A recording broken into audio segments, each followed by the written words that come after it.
आज की इस डरावनी कहानी में आप सभी लोगों का स्वागत है।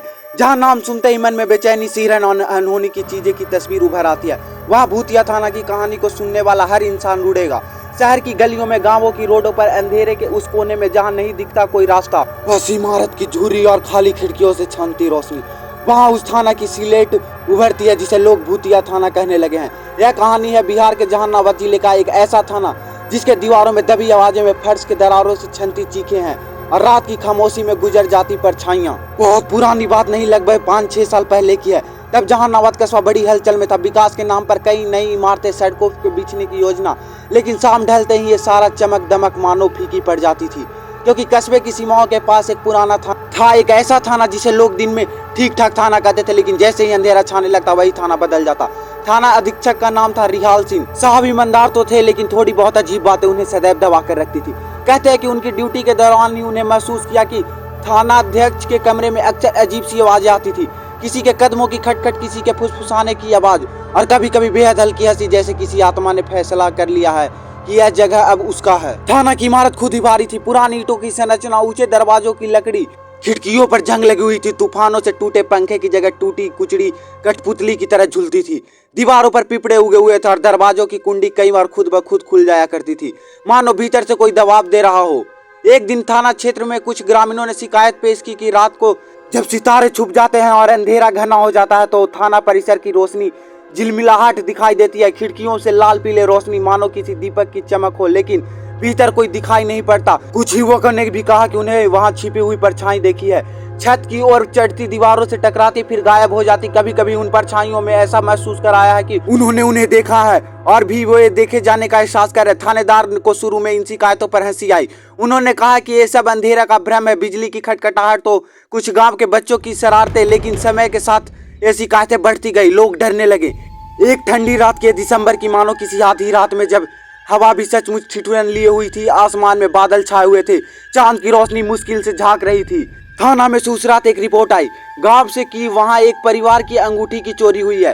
केस दर्ज हुआ। रिपोर्ट लेने वाले कांस्टेबल राम बाबू रिपोर्ट को लिख रहे थे, मुखबिर की बातों का नोट कर रहे थे कि अचानक थाने के पीछे वाले दरवाजे पर एक जोरदार ठक ठक की आवाज हुई। राम बाबू और दो साथी खिड़की की ओर चले गए। दरवाजा खुला, लेकिन वहां कोई नहीं था, सिर्फ अंधेरा, मुरझाए हुए पत्ते और सरसराहट, और एक हल्की सी ठंडी सांस जैसे महसूस हुआ। इसका असर राम बाबू पर गहराया। उसने छोटी छोटी आवाजों महसूस करना शुरू कर दी थी। दीवारों के भीतर किसी की फुसफुसाहट, जैसे किसी की कान में बर्फीला हवा गूंज रही हो।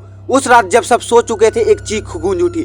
थाने की सबसे ऊंची झाड़ी के पास से वर्दी में एक जवान ने कहा कि उसने देखा एक शक्ल झपट कर भागी।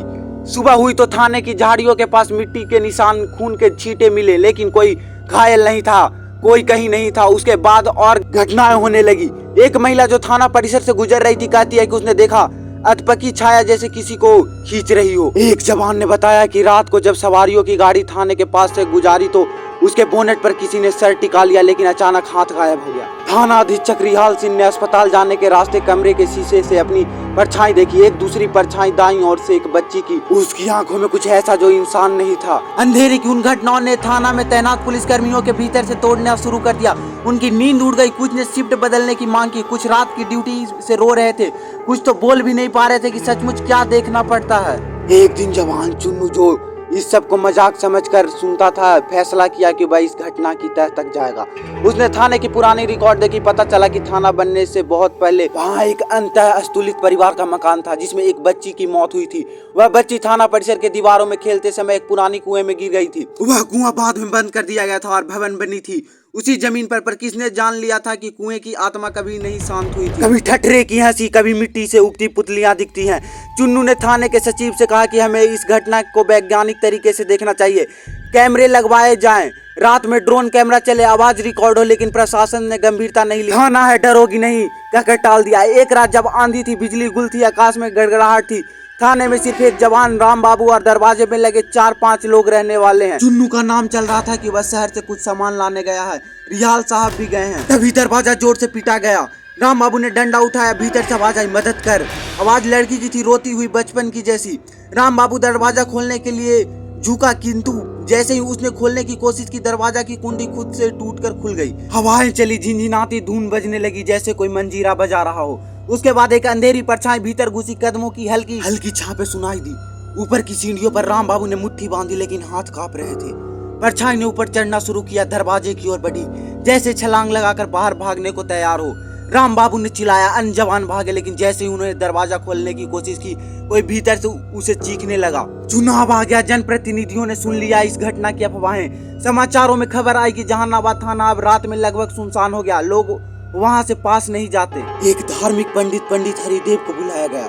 उन्होंने पूजा पाठ किया, कुछ मंत्रोच्चारण, कहा कि बच्चे की आत्मा है जिसे न्याय नहीं मिला। थाना अधीक्षक ने तथाकथित पुरानी घटना की कानूनन जांच करवा कर पाया कि उस लड़की के परिवार को इंसाफ नहीं मिला था। वो दुर्घटना के बाद कोई ठोस कार्रवाई नहीं हुई थी। पंडित ने कहा कि आत्मा की शांति पाने के लिए उचित व होती हुई पूजा होनी चाहिए और क्षमा याचना होनी चाहिए। गांव वाले ने थाने के प्रतिपादन सभा में जमा होकर कहा कि थाना परिसर की दीवारों टूटी हुई हैं, दरवाजों में फर्श रिपेयर नहीं हुए, रात की रातों झिड़ियां अनियंत्रित बढ़ी हुई है। यह सब अपमान का प्रतीक है उस न्यायहीनता के जो उस बच्ची के साथ किया गया। थाना अधीक्षक ने आखिरकार जिला प्रशासन को रिपोर्ट लिखी, जहां तक विविध प्रक्रिया पूरी हुई, उस बच्ची के परिवार के मुआवजा दिया गया। थाने की इमारत की मरम्मत करवाई गई। रात की ड्यूटी में जवानों की संख्या बढ़ गई। सीसीटीवी कैमरे व मोशन सेंसर लगाए गए। बरामदे की झिड़ियों काट दी गई। परिसर साफ सुथरा बना दिया गया। एक पूजा समारोह आयोजित किया गया। पंडित ने बच्चे की आत्मा की शांति के लिए हवन पूजा की। गांव वालों ने दीप जलाए, फूल चढ़ाए। इन बदलावों के बाद भी रात को कभी कभी एक छोटी सी आहट सुनाई देती है। झोंके में किसी ने कहा कि उन्हें बच्चे की हंसी सुनी है, पर वो दर्द नहीं रही बल्कि शांति हो गई। थाना के जवान अब डर कर नहीं बल्कि सतर्क होकर उनकी ड्यूटी निभाते हैं। गांव वालों की सोच बदल गई। उन्होंने सीखा कि अगर अंधेरा से डर हो रहा हो तो उसे दबाने से नहीं बल्कि सामना करने से हल निकलता है। यह कहानी जहानाबाद का भूतिया थाना इस बात की सीख देती है कि अनदेखी की कीमत होती है। जब इंसान नहीं हुआ, जब गलती हो गई और उसे ठीक न किया गया तो वक्त के साथ वह गलती एक डर बन जाती है। भय केवल धड़कनों तक सीमित नहीं रहता, वह हमारे विचारों, हमरो आत्माओं में बसी यादों में भी बस जाता है। समानुभूति और संवेदनशीलता जरूरी है उन लोगों के लिए जो पराये, असहाय और अनसुने हैं। उनकी शिकायतों को सुनना चाहिए, उनका दर्द समझना चाहिए। भूत या आत्मा कोई कहानी नहीं होती, अक्सर वह प्रतीक होती है जो इंसान के अंदर अधूरेपन की याद दिलाती है। मृत्यु बोध, न्याय का चाह और सच्चाई की तीव्र प्यास। तो इसी तरह का डरावनी कहानी देखने के लिए वीडियो को लाइक कीजिए, चैनल को सब्सक्राइब कीजिए।